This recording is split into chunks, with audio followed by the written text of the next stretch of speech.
Hello, everyone. Hello there.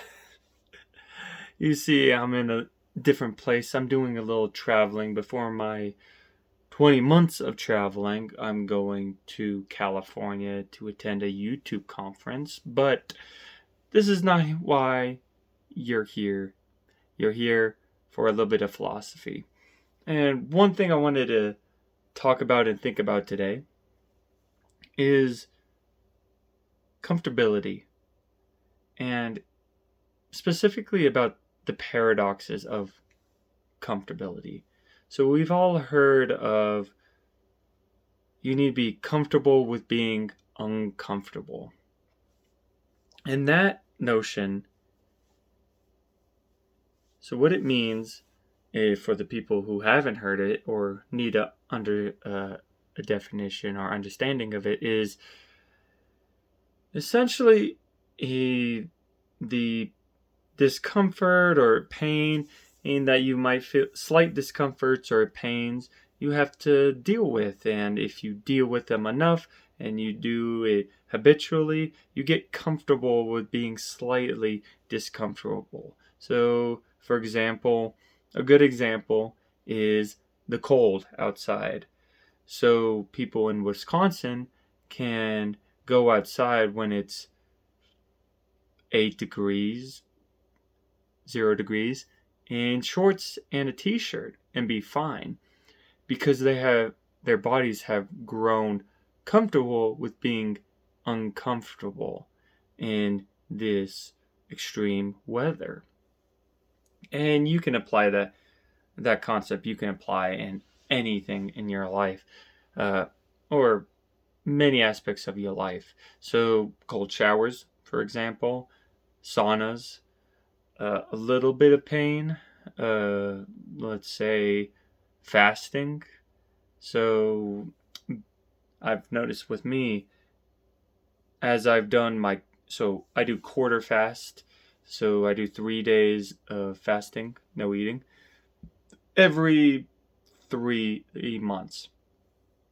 What I found with that is that my tolerance for times when I don't eat or can't eat or not eating, I'm much more comfortable in those situations because I've pushed myself to be uncomfortable in push myself to be comfortable in uncomfortable situations. And there's that paradox. But the one I wanted to think about today and to leave with y'all is the idea that some people are uncomfortable with being comfortable. And there's two different examples with this I want to delve into. The first example is those people who have dove into uncomfortability so much and have it so much in their lifestyle that they don't know how to be comfortable. They don't know how to just sit down and appreciate, not even appreciate, but just sit and do nothing. They have this voice in their head that is pushing them all the time, that doesn't let them relax, doesn't and let them think they're just good enough as they are. They just go, go, go, go, go, go, go. So they're uncomfortable with just being comfortable where they're at. And one example I think Inca can provide some light to this is David Goggins.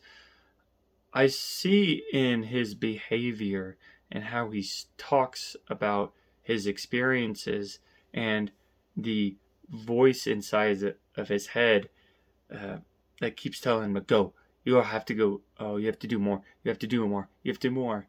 Where I don't even think he can just sit down more or for more than an hour. If I asked him to meditate for the whole day, I think he'd go batshit crazy. I think he'd see it as a challenge and try to force himself to be comfortable. But as everything in life, I've your hyper or fixation on trying to achieve something usually gives you the opposite of result. So, for example, ambition, if you want to be remembered, usually your pursuit for ambition and what's it called? Reciprocates you being humbled, life beating you at the knees and uh, dropping you down a size. So I think it's the same here for our David Goggins, and then similar people in his situation where they've pushed themselves so much, and made it such a habitual act that the voice inside of their head is one that, yes, it's comfortable with being uncomfortable, but now they're uncomfortable with just being comfortable. They push themselves on the other side of the continuum where so many people are just uncomfortable with uncomfortable with discomfort. Now they're uncomfortable. Now these people, David Goggins and the rest, are uncomfortable with just being comfortable. Another example of this is people who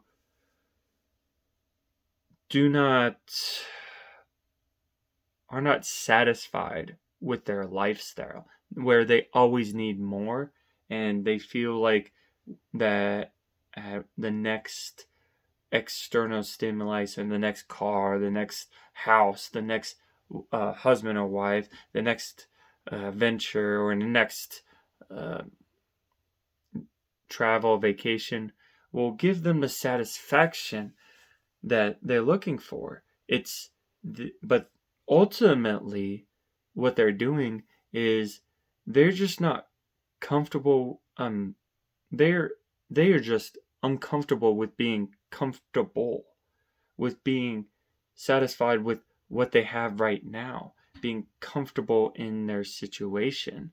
Instead, they're uncomfortable with just being with themselves and settling down. So they always have to try to supplement and their discomfort, supplement and their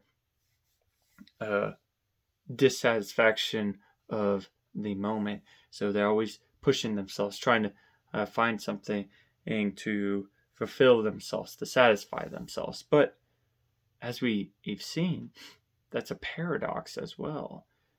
They're just uncomfortable with being comfortable. And the more they try to seek that comfort, they're more going to get into this paradox of being uncomfortable. They'll never be comfortable because they haven't realized that their comfort comes from accepting your situation and saying, hey, what I have, where I'm at, it's enough. And seeking comfort in that. Well, comfort. So those are the two main examples, and there's two paradoxes you can think about. So being comfortable with being uncomfortable, that's something you want to strive for.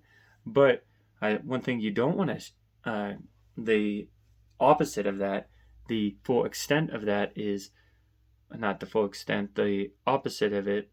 What am I trying to say? Hey, so you want to try to be comfortable with being uncomfortable.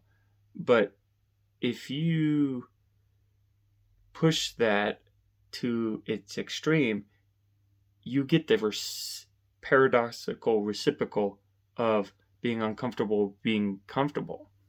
You've made it a habit of being so comforted by discomfort, by the pain, and by the cold, by the hot, by the pushing yourself, that your brain's wired to think that way now. And not even think that way, to seek it out like a drug. Anna Lembke in Dopamine Nation points out that, one, pain and pleasure come from the same part of the brain. So, they're intertwined. But on top of that, you can actually get addicted to pain, because pain is so interconnected with pleasure that people will force pain upon themselves to get that pleasure. So in this situation, with people getting comfortable with being uncomfortable, um, they're essentially getting, if you do it too extensively, they start to get addicted to these states of being and these uncomfortable states. The voice inside their head is enslaving them into seeking the next uncomfortable situation. Now we have in our society, the most people have the problem of being uncomfortable or with being comfortable. So always seeking to try to find comfort. I feel like that's more prevalent in our society, but I don't think it's talked about enough that being comfortable with being uncomfortable can be something that's detrimental. Everything in moderation, right? So that's a little bit of what I wanted to talk about today. I didn't get to. Ooh, look at my muscles. I look good, dude. Oh, look at that. Anyways, as that's all I wanted to talk about today. I will see y'all tomorrow. Actually, not tomorrow. I've made it a rule that during travel days, so anytime I'm traveling more than 6 hours, myself driving or walking or biking, anything like that, I'm not going to do my vlog videos or my habits, just because it takes so much out of my time and energy. And also, usually on those days, I'm trying to get somewhere those days. So for example, tomorrow, I want to get to Palm Springs, California before Thursday so I can get to the conference on Thursday. So usually those are the travel days I'm talking about, and I just don't want to push myself to try to get all the habits that I want done during those days. I feel like that's a reasonable exception to the rule. Not always, but I think that one's good. So not tomorrow, but the next day, Thursday, should have one out for you guys. So I'll see you later. Bye.